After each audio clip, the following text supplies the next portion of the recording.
Hello and welcome to another kit guitar unboxing and review. This time it's another solo guitar and I still look exhausted.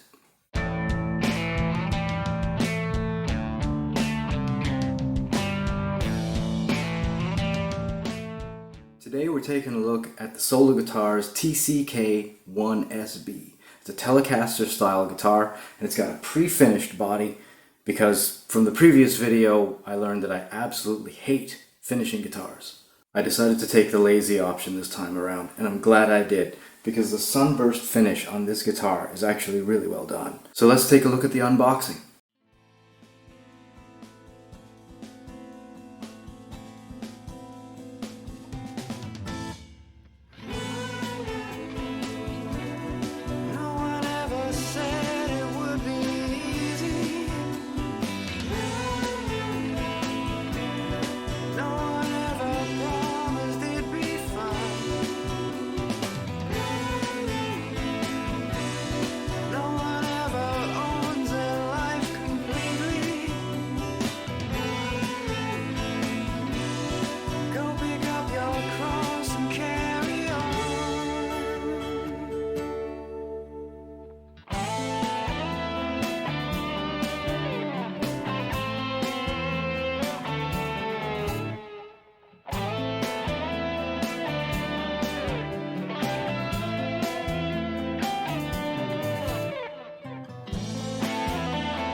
After dry fitting all the parts, I realized that the bridge pickup assembly didn't quite fit into the pre-drilled cavity, as you'll see marked in red. The screws that held the pickup in place were a little bit too long to fit properly without hitting the bottom of the cavity. So I decided to drill out just slightly deeper, just those spots where the screws were hitting, so that the pickup would fit properly in its place. Next, I was able to start the EM shielding. I used copper tape on all of the cavities on the guitar. There are various tutorials online on how to do this properly. I'm not going to waste your time showing you everything that I did, but just make sure that each cavity is connected for continuity and then grounded. And don't forget to put shielding on this guy. Solo Guitars provides a wiring diagram on their website. In the diagram, there's a 7-pin connector on the switch, but in real life, it's an 8-pin connector. So I went online looking for different tutorials on how to connect these pickups to an 8-pin connector, and I settled on this configuration, which works really well. Okay, so this wiring slightly differs from what the Solo Guitars website has listed. This blue connector right here, this blue wire, was from the factory and is from the volume pot. This has 8 connection points on it, but on the Solo Guitars website, the wiring diagram has 7. So I've looked up a few different wiring diagrams and I settled on this configuration. This is the neck pickup connection, and it is bridged across these 2 pins. This is the bridge pickup, and it's bridged across these 2 connections here. So, neck, bridge, volume. As I was pushing in the volume and switch plate, the sound would disappear. The pins on the switch were touching the shielding that I had installed in the cavity, hence grounding out the sound.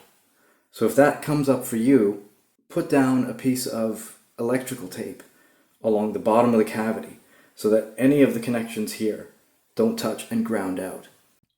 The most crucial part of the building process is joining the neck to the body.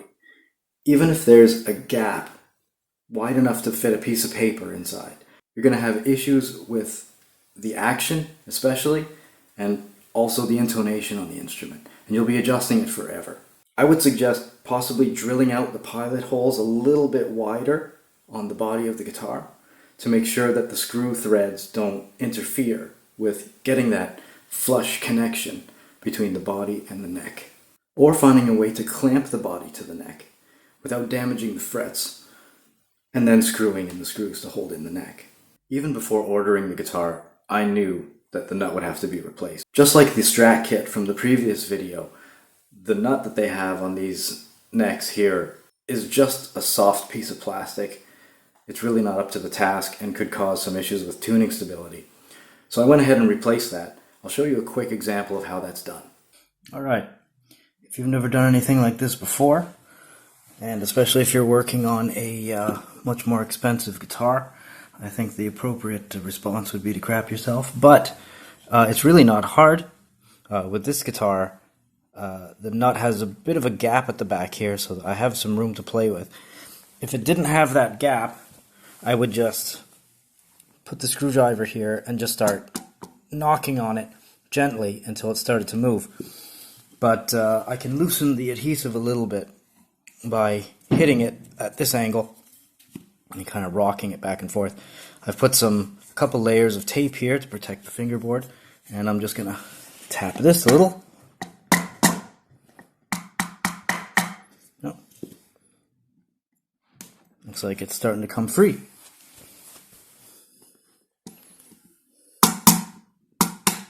That's it. And just like that. Here you go. All done. Now that it's all together, let's take a listen to some of the sounds it can make.